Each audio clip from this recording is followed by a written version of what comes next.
let's say if somebody's watching this and they're new and they want to create, how did you get started? When I was a kid, I created these characters who are in my book. So I did this back in the 90s, some of the story elements and the characters and all of that. So it's kind of been something that's been floating around my head for a very long time. I wrote several short stories with different characters and would sort of storyboard them out into visual panels. When I was young, my original dream was to be a comic book artist. As I transitioned into my teen years, I moved away from that dream when I dove into writing songs and playing music in bands. But enough about that. A few years ago, I was looking through some old drawings and stories when I decided it would be really fun to revisit this world. So I gave my favorites a treatment.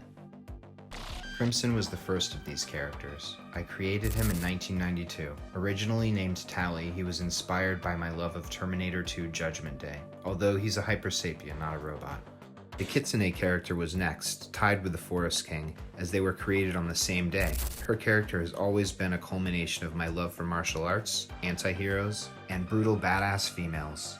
The Forest King is possibly my favorite character. He's over 1,000 years old with an ability to manipulate earth matter. Siren's always been a bit of a wild card.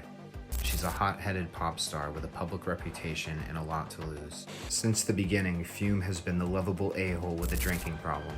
I liked the idea of him being able to vaporize and control himself in a vapor state. Golithos was originally called Brute and was simply that. I've developed more facets to him and others in recent years, breathing life and dimension into the story.